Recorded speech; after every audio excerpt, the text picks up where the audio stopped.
Hey folks, Andy Patton here. The Zags are taking on the Arkansas Razorbacks in the SEC on Thursday afternoon. Two teams hoping to get back to the Elite Eight after making it last year. To hear more on this team and what the Zags need to do to avoid an early loss, stick around. All right, here on the Locked On Zags podcast. Don't go away. You are Locked On Zags, your daily podcast on the Gonzaga Bulldogs. Part of the Locked On Podcast Network. Your team every day.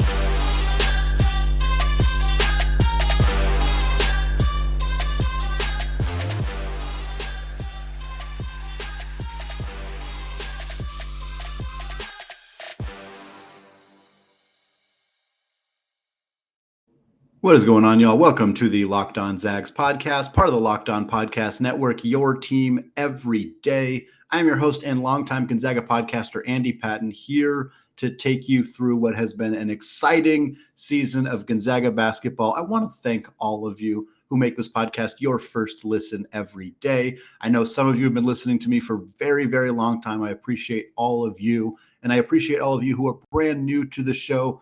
And those of you who are checking out the show on YouTube, we are over 400 subscribers, trying to get to 500 subscribers before the end of the college basketball season. So if you're listening to this, you have not hit that subscribe button on YouTube, just go to youtube.com, search Locked On Zags, find that subscribe button, smash it for me. I would really, really appreciate it.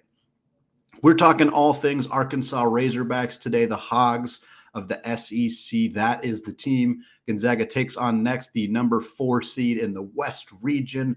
Winner of that game will take on number 3 Texas Tech or number 2 Duke, depending on who wins that game. We're going to talk about that game in the third segment of this show. But before we get there, let's talk about the Razorbacks. Arkansas finished 4th in the SEC this season. The SEC has not had a very good run in the NCAA tournament up to this point. It was a conference that looked very strong throughout large chunks of the season, thanks in large part to Auburn and the success they had as briefly the number 1 team in the country. They ended up securing a 2 seed, fell to Miami in the second round. Tennessee did not have a good run through the tournament, falling to Michigan. And of course, Kentucky lost to St. Peter. So not a good year for the SEC in the NCAA tournament. We kind of see some of these conferences seem to fall apart periodically throughout the tournament. All of it rests now on the Razorbacks, who have a very tough draw against the Zags, of course. Arkansas didn't do a lot to even make it here, to be honest. They escaped by Vermont in the first round. 75-71. Vermont was kind of a popular, trendy upset pick team until they got this draw. Most people thought Arkansas would handle it, and they won, and they survived and advanced, which is the key to having success in the NCAA tournament, but it was not a particular pretty game. And it got even uglier against New Mexico State. Anybody who tuned into this game, I apologize that you watched full 40 minutes of basketball here, because it was an ugly game. Ultimately, Arkansas won 53-48 in the round of 32. Arkansas is a good defensive team and a not great offensive team, but still this result was pretty hideous. 53-48. Arkansas shot 27.5% from the field. New Mexico State, even though they lost, only shot 34% from the field. A pretty horrendous shooting night from both teams in that game. But again, the tournament is about surviving and advancing. Arkansas, under Coach Eric Musselman, former coach in Reno at the University of Nevada, he and this squad are moving on to the Sweet 16, looking to potentially get back into the Elite Eight. They finished 27-8 on the year, 13-5 in conference play. This team, they're better than Alabama, but they remind me of them a little bit in the sense that they have some pretty great wins, some wins that kind of make you raise your eyes a little bit and think, man, this team is really good. And they have some losses that are pretty ugly, or even some wins that are pretty ugly, as we already touched on in the tournament so far. They defeated Auburn, they defeated LSU, they defeated Tennessee, they defeated Kentucky, they defeated Texas A&M. They have wins over all of those teams. That's a good group of basketball teams right there. They also suffered losses to Vanderbilt, one of, if not the worst team in the SEC. They lost in the non-conference to Hofstra, a very small school in upstate New York. They lost to Mississippi State. They lost to Alabama, which is harder to pin down because there are multiple versions of this Alabama team. But at the end of the day, this is a team that has been shown that they are capable of losing to some pretty bad teams, but has also turned around and beat a couple of the best teams in the country. Get a chance again to do that on Thursday. Again, we talked about them being a good defensive team and not great offensive team. KenPom still has them as the 54th best adjusted offense in the country, so they're far from bad offensively. They just don't have as much firepower on that end of the floor defensively. KenPom likes them at 14th in the country, which is pretty darn good. They're a top 15 defense in the country. The thing that I found very fascinating, I talked about this on Tuesday's episode in the third segment for those who may have missed it, they play at a fast tempo. 28th in the country. For reference, Memphis was 34th, so right in that same range in terms of getting out in transition, but they have not been as successful in high tempo games. So Gonzaga is going to push the pace more than any team they have faced this entire year. And if this trend of them not being as good when the pace is pushed continues, that's not going to be good news for them. Looking a little bit deeper into some of the numbers, they held opposing offenses to a 41% field goal percentage this season. That's pretty darn good. 50th best field goal percentage for opposing offenses in the entire country. They held opposing teams to a 46.5% field goal percentage on 2-pointers and 32.6% on threes. So they're pretty good at limiting opportunities to score on both around the rim and from the perimeter as well. We've seen some teams that are a little bit less balanced in that regard, which is not good against Gonzaga because they've proven they can beat you multiple different ways. But this team is fairly good on both ends of the floor. They're not a great shot blocking team. They don't have a big rim protector. Jalen Williams is their big man. He's a decent defensive player. He's a good rebounder. He's only averaging about a block per game. They also don't force a lot of turnovers. So they're probably not going to be the kind of team that gets out on Gonzaga early and, puts pressure on Andrew Nembhard right when he crosses half court and tries to force turnovers that way. Or at least if they attempt to do that, they don't have a history of success in that area. It's possible they will attempt to do that because that has been one of the most tried and true methods to defeat Gonzaga in the last 2 seasons. So we might see some more of that kind of pressure, but it's not really their normal game plan, which should be a little bit of a sigh of relief for Gonzaga fans that they're not already kind of equipped to do some of the stuff that we have seen defeat Gonzaga this season. And offensively, this team is just they don't shoot at a very high percentage. They're 43.5% field goal percentage on the season. That's 215th in the country. So we're talking about a Sweet 16 team, number 4 seed, that is one of the not top 200 offenses, at least in terms of field goal percentage, which is only one stat.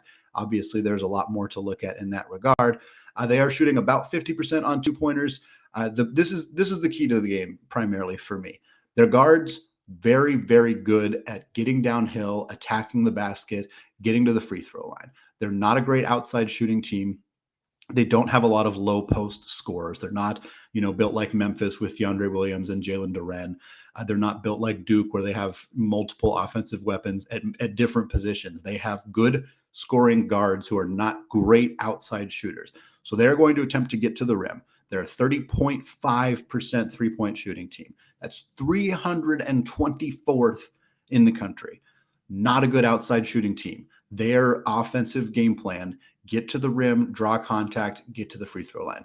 The key for them is JD Note. He's their guard. He's their leader. He's having an extraordinary season, 18.5 points per game, 4.5 boards, 3.5 assists, and 2.3 steals. Again, his game plan: get to the rim. He's going to get right into the body of Chet Holmgren and try to get him to commit fouls. Fortunately for Gonzaga fans, Chet Holmgren, very, very good at avoiding getting those fouls called. We saw it more against Memphis. He was going up against big guys that he rarely has to go up against. Jalen Duren is one of the most physically skilled, gifted big men in the country. Not only did Chet hold him to 3 of 11 shooting, but he did block a bunch of his shots. However, Duren was also crafty enough to draw some contact, get him in foul trouble. With no disrespect to Arkansas's guards, who are very good, Chet is very, very good at avoiding fouling guards driving to the rim. This is a tremendous skill of his. If he can do that and avoid those things, he's going to have a lot of success this game, because Arkansas is going to have a really hard time finding other ways to score the basketball. Stanley Amude is their other guard, 12 points, 5 boards, 1 assist. He is a 38% three-point shooter, so he's a big hinge for them in this game. He's a 6'6" combo guard, tough to match up against. I don't know if the Zags throw Bolton at him or if they throw Strother at him or if we see some more minutes from Hunter Salas, who's got the physicality to handle him. He's a tough matchup for Gonzaga, and again, a very good outside shooter. If he has a good game from beyond the arc, that puts a lot more pressure on the Zags on both offense and defense in order to match up with what this team is doing. And finally, as if Gonzaga hasn't faced enough talented players, named Jalen Williams, the guy they saw at Santa Clara multiple times. Jalen Williams is also the name of a big man at Arkansas, 10.5 points, about 10 rebounds per game, 2.5 assists, and a block. He's a big dude. He's the best big man that they have. They don't have a ton of depth down low, but he is a crafty, talented big man who's going to grab a lot of rebounds, and that's a big key for this game. Speaking of keys, that's what we're going to talk about in the second segment. My 5 keys to victory for Gonzaga, what I think they need to do in order to move on to the Elite Eight. We're going to talk all about that in the second segment. Before we get there, let's talk about Stat Hero. Stat Hero's NCAA single game pick'ems pits the star players against each other in an amazing hybrid between fantasy and sports gambling. Take control back from those handicappers that always seem to have the advantage. Start focusing on the players you know best with a gameplay that doesn't rely on big spreads, long odds, or funky props. Stat Hero gives you the advantage, resulting in their gamers winning 4 times more often. Why? Because Stat Hero eliminates the mystery about who or what you are going up against. In addition to their pick'em games, they also have dozens of lineups you can comb through to take on head-to-head. They simply post sets of players for you to take on with a set of players you choose. Stat Hero is the easiest and fastest way to get your sports action fix. The simple, sleek gameplay will have you playing in minutes. This is what daily fantasy was meant to be. Sign up for free right now at stathero.com/lockedon and use promo code LOCKEDON for a 100% deposit match. That's stathero.com/lockedon. Use promo code LOCKEDON for a 100% match. This is the time of the year that I've pretty much given up on all of my New Year's resolutions, but not this year. I'm sticking to my resolution to eat right thanks to Built Bar. It almost feels like it's not really a resolution because I actually enjoy eating them. Have you tried the Puffs? If you haven't, you're missing out on one of Built Bar's best tasting bars. Puffs are the first ever protein-infused marshmallow. They're fluffy, they're marshmallowy. They're not just a protein bar, they're a treat. And they're covered in 100% real chocolate. In fact, all Built Bars are covered in 100% real chocolate. A typical candy bar can be anywhere from 200 to 300 calories. Most Built Bars contain 130 calories, 4 grams of sugar, 4 net carbs, and 17 grams of protein. They have mint brownie, coconut almond, and new for this month, white chocolate cookies and cream. They are all delicious, and new flavors are coming out all the time. Go to Built.com, use promo code LOCKED15, and get 15% off your order. That's promo code LOCKED15 for 15% off at Built.com. All right, segment 2. Still Andy Patton, still locked on Zags, still talking Arkansas Razorbacks and Gonzaga's matchup with them in San Francisco on Thursday afternoon, 4 p.m. to advance to the Elite Eight. 5 key things for me to be watching for in this game. If Gonzaga is able to accomplish these things, a victory is nearly guaranteed for this team. I think these are some of the biggest important factors in how this game is going to play out. Number 1, I touched on it already earlier in the show and on Tuesday's show as well. The Zags need to set the pace. This is something they have been extraordinarily good at all year. The only teams that have slowed them down have been in the games that Gonzaga has lost. St. Mary's successfully slowed them down. Duke slowed them down successfully. Alabama, it was partly that. It was partly their incredibly hot shooting offensively. And then we had games like Tarleton State and Merrimack where Gonzaga's guards were very, very out of sorts at that point in the season, and they seem to be struggling to get out in transition and handle those kinds of pressures. What we saw from Gonzaga against Memphis is potentially what we could see in this game as well. Again, Arkansas and Memphis, very similarly paced teams. Arkansas may attempt to run with Gonzaga. They probably cannot hang with Gonzaga for a full 40 minutes out in transition. I already mentioned the stat, but I'll toss it out there again. 12-7 in fast-paced games for the Razorbacks, 13-1 in slow games. The way that Hofstra and Vanderbilt managed to beat this team, getting them out in transition, causing them to turn the ball over a lot more. Those two teams took care of the basketball, got more possessions, got more points per possession. Boom. That's a victory, even though those teams are not as good as Arkansas. So that'll be the biggest thing for me. If the Zags can get Arkansas in transition, can force them to also try to run with the Zags or can just wear them out the way that Andrew Nembhard did against Memphis, where he was constantly going every made basket, getting out in transition, pushing the pace, throwing the ball up the court. It's going to work against Arkansas in a similar fashion to the way that it worked against Memphis. Next up, number 2, protect the rim and avoid foul trouble. Again, touched on this already with JD Notae and what Arkansas likes to do. This is a great free throw shooting team. Both Notae and Amude are over 77% from the free throw line. They both take about 5 attempts per game. I expect them to push that even more in this contest. For Chet Holmgren, the Zags certainly need him offensively, especially in a game where he's going to have a size advantage. But the biggest thing for him to do in this game is protect the rim. Do not let these guards get free lay-ins. Challenge every single shot. Block plenty of them. Grab defensive rebounds. Do all of that and avoid fouling them. They're going to attempt to do this. Now, Chet, again, he has tremendous body control. He has the ability to use his long arms to his advantage without committing fouls. We've seen him do it really well throughout the season, but it is imperative that he does that well on Thursday. If he does not, if he picks up a couple quick fouls, that could be really bad for Gonzaga because Drew Timme's not a rim protector. Anton Watson, not a rim protector.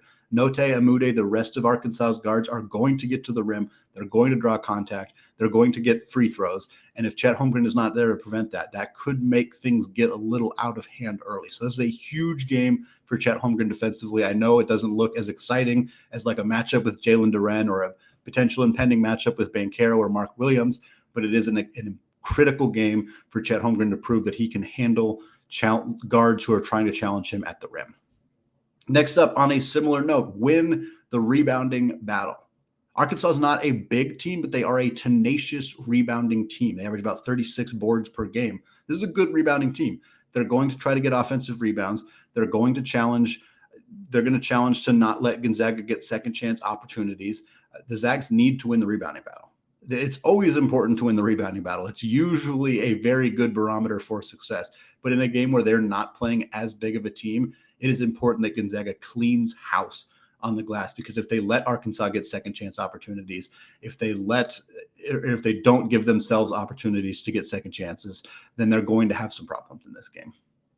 Number 4, the one you all have been waiting for, make your dang free throws. It's been such a problem for Gonzaga in the first 2 rounds in Portland. Just hideous free throw shooting numbers. Andrew Nembhard has been good. Rasir Bolton has not missed a free throw. Everybody else on the team has been piss poor from the free throw line. It needs to change. It needs to change. Regardless of the opponent. It doesn't even matter who the opponent is at this point. They need to be better at free throw shooting. Arkansas is a good free throw shooting team. So if it comes down to that, that is going to be a problem because they're more likely to convert at the charity stripe than the Zags. They also foul quite a bit. This is something that they do a fair amount. Gonzaga has been very good at drawing contact. Drew Timme has been incredible at drawing contact and getting opposing teams' big men in foul trouble. That's a big part of this game. There's not a lot of depth in Arkansas's front court. If they can get into that depth and they play most of the second half against Arkansas's backup bigs, that's a very big recipe for success. But it's going to be mitigated a bit if they're shooting 35% from the free throw line in that game. So make the free throws, draw the contact, get into Arkansas's depth. That's a huge part of this game as well. And then the last thing, get going from the outside. Arkansas is a pretty good defensive perimeter team, so this is maybe not the easiest game for them to do so. We've seen Bolton and Nembhard both be solid from beyond the arc. We have seen virtually nothing out of Julian Strother. He has had a notably bad NCAA tournament performance. He was not particularly good in the WCC tournament as well, outside of his first half against St. Mary's, where he was very, very, very good. So we know it's still there. It hasn't completely vanished. It would be really nice to have him back in this game. He's going to be a big piece defensively because of his size, but he's going to need to be a contributor offensively as well. We've talked on why it's important for Strother and potentially Chet Holmgren to be shooting well from beyond the arc. It pulls bigger defensive players away from the rim, gives Drew Timme more room to operate, makes it harder for the opposing team to double team him, and gives him more room to pass out of said double team if those guys are hitting those outside shots. Huge part of the game. Obviously, Nembhard and Bolton have been doing their part. We need one of Chet or Strother to step up. Ideally, both of them can step up and knock down a couple threes. Wouldn't kill us to see Nolan Hickman contribute from beyond the arc as well, or Hunter Salas, who hasn't been a particularly great three-point shooter, but still has the ability to knock down that shot if he's given an open look. All right, we're going to head into the third segment. We're going to preview Thursday's other West Region battle between the number 2 seeded Duke Blue Devils and number 3 Red Raiders of Texas against potential Elite 8 opponents. But before we get there, let's talk about Rock Auto. This episode is brought to you by Rock Auto. With the ever-increasing number of makes and models, it is now impossible for your local chain auto parts store to stock the parts you need. Why endure often pointless or seemingly intimidating questioning, like is your Odyssey an LX or an EX, and wait while the person behind the counter orders the parts on their computer, choosing the only brand their warehouse happens to carry? You have computers with access to rockauto.com at home and in your pocket. Rock Auto is a family business serving do-it-yourselfers for over 20 years. Plus, Rock Auto prices are reliably low for every customer, and they have everything you could need: brake parts, tail lamps, motor oil, and even new carpets. I just had my 13-year-old car serviced recently, and I can tell you having one place to find all the parts I need makes things infinitely easier. So go to rockauto.com right now and see all the parts available for your car or truck. Write Locked On in their How Did You Hear About Us box so they know we sent you. Amazing selection, reliably low prices, all the parts your car will ever need. It's rockauto.com. All right, segment 3, still Andy Patton, still Locked On Zags. We're still talking about the 2022 NCAA Tournament West Region. Now, of course, we're focusing on the next game, the West Region, the only region that went chalk 1, 2, 3, and 4 were the teams that advanced to the Sweet 16. Every other region, complete chaos. We got a 15 seed, we got an 11 seed, we got a couple 5 seeds, we got an 8 seed. It is complete madness as it usually is in March. But of course, the West Region, where the Gonzaga Bulldogs reside, 1, 2, 3, and 4. People do not have the ability to call this an easy path for the Zags this year if they do, in fact, advance to the Final Four yet again. They got Arkansas first. We covered plenty about that game. But if they do secure a victory there, they will be playing either Mike Krzyzewski's Duke Blue Devils, a team that is on a historic run, the final year of Coach K's legendary basketball career. Duke is 30-6 on the season. They won the ACC in what was, at the time, very much considered a down year for the ACC. The ACC has actually performed quite well in the NCAA tournament up to this point, which is sort of a surprise for those of us who watched some ACC basketball this year. Did not look particularly good, but Duke still managed to run through it. They defeated Cal State Fullerton quite handily in the first round. Not a huge surprise there. Fullerton wasn't expected to put up a big fight in that game. Second round game, they had Michigan State, the 7 seed in the West Region. They defeated them. Great matchup. Coach K versus Tom Izzo, 2 titans of the industry, 2 titans of success in March Madness in the past, of course. Michigan State was up in this game, had a fairly decent lead in the second half. Duke managed to storm back, came back. AJ Griffin was on the bench. So for them to come back and secure a victory in that game, basically on the hands of Paolo Banchero, he had a great second half in that game. Jeremy Roach came off the bench to score a lot of points as well. This is a really good team. Duke is very good. There's more to say about that, but talent-wise on the roster, they're just ridiculous. We talked about Paolo Banchero, 6'10", 250-pound power forward who's got incredible ball handling skills, who's a straight line driver, who's a pull-up jump shooter, who's a good passer, a developing defensive player. He's an absolute star. And I know he's kind of been pushed aside by Chet Holmgren and Jabari Smith and even at times Jaden Ivey in the draft conversation. But whoever gets Paolo is going to be real happy with what he brings to the team. He is an absolute load and really bad matchup for Gonzaga. Really bad. Either Chet Holmgren guards him, in which case Chet Holmgren is effectively neutralized as a rim protector, which is bad news, or Drew Timme guards him, in which case Paolo Banchero scores a lot of points because Drew Timme is not a great defensive player, particularly away from the rim. Then, of course, you have Mark Williams, who is a great rim protector, who's a good low post scorer. Do you put Drew Timme on him if Chet's away from the rim? Then Mark Williams has a free reign to score. It's a tough matchup. We saw this already. Of course, Gonzaga lost to Duke by 3 points back in November. Gonzaga has improved considerably since then. Duke also did not have AJ Griffin back then, a potential top 5 or top 10 pick in the NBA draft. So they are an improved team as well. This would be a tremendous matchup between these two teams. Again, Duke's got to get by Texas Tech. Not an easy path for them as well. The Red Raiders, 27-9 on the season, finished third in an extremely competitive Big 12 this year. KenPom currently has them 6th in the entire country, so a very, very good, well-respected team under Coach Mark Adams, a Coach of the Year candidate, taking over that team from Chris Beard, who, of course, headed over to Texas to coach this year. KenPom has their defense number one, the best defensive team in the country. According to KenPom, they are 46th offensively, so considerably worse in quotes, but obviously a top 50 team offensively, and the best defensive team is not a fun matchup for anybody. When they shoot it well, when they have good offensive days, they are extremely difficult to defeat. They play at a slow pace. Their tempo is 217th in the country, another advantage they'll have against the Zags.